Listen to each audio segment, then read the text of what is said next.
Welcome to the Business of Property podcast. I'm Simon, and I've been investing in property for over 20 years. And if you're an active landlord or planning your next property investment, this podcast is for you.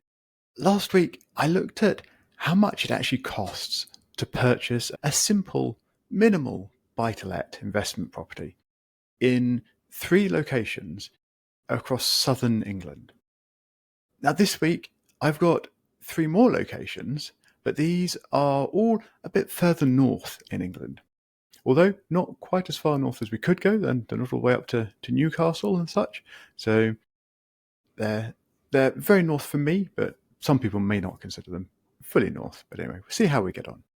There's a bit more of an intro to this sort of process and what I'm looking at and things in last week's episode. So please do go back and listen to that as a quick recap if you want. And of course, to make sure you've got the figures for the southern locations, because it is interesting to sort of compare and contrast them to this week's northern locations and the figures for those. But in quick summary, I'm considering 3 real-world examples for a starter sort of buy-to-let investment. And that I've decided is going to be in the shape of a 2-bed flat that's ready to go. So either freshly refurbished or in good condition. Of course, inevitably, you probably need to spend a little bit when you first buy a property, but I'm ignoring that for now, and I'm assuming that we can buy one of these properties and it actually be ready to go straight away. I'm choosing properties that are close to the train station and the town centre in whatever location it is that I'm considering.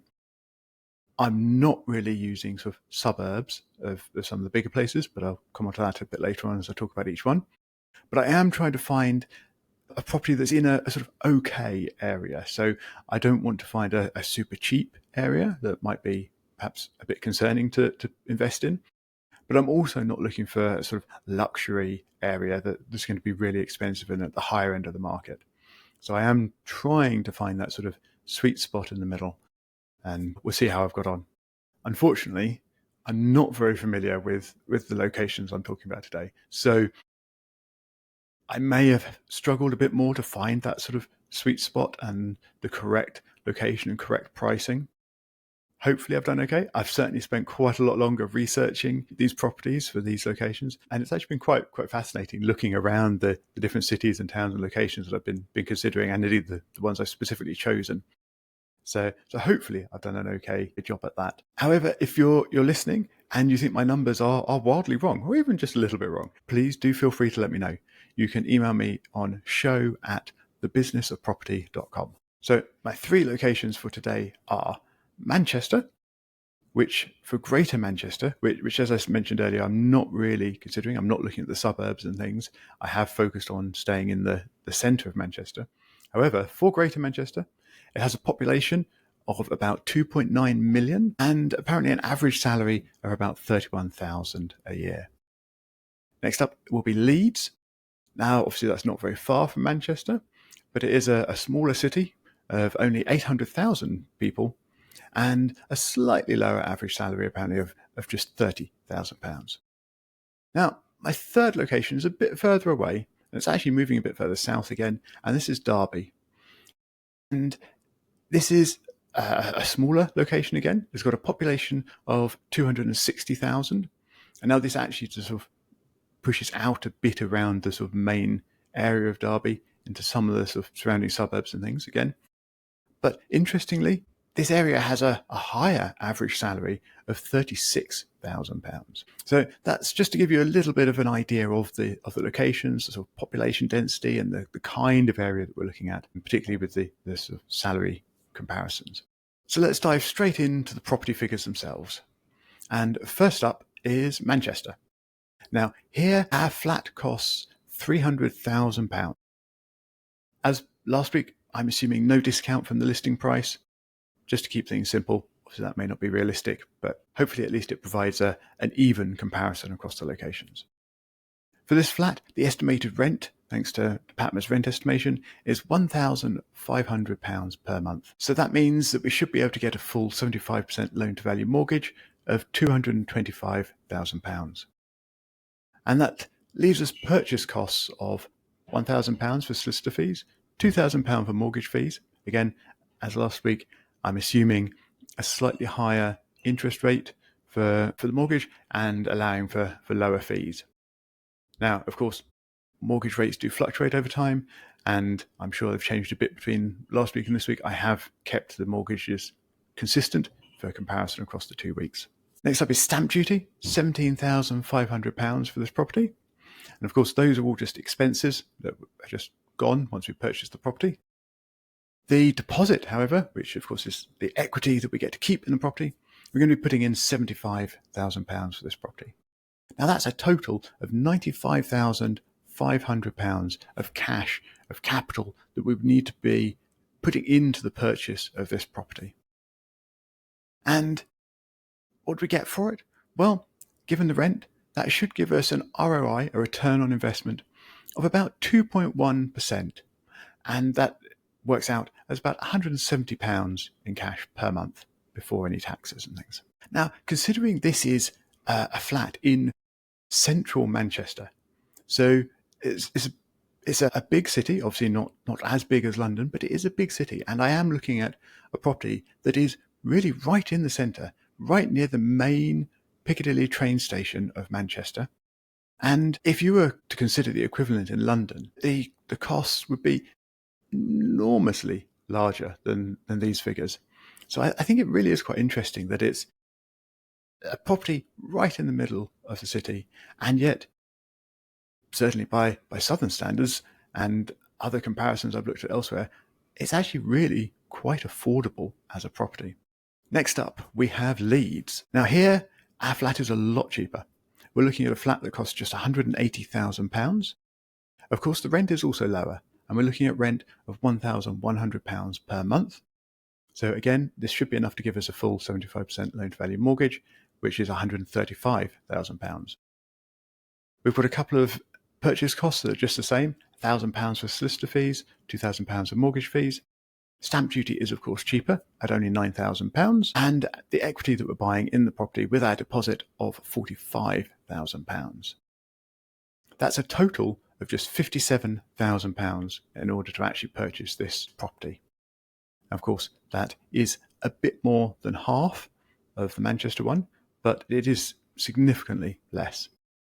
The ROI, the return on investment, looks a little bit healthier at about 3.8%, and the actual pounds that we get to keep each month is 181. So it's only just a little bit better in that case.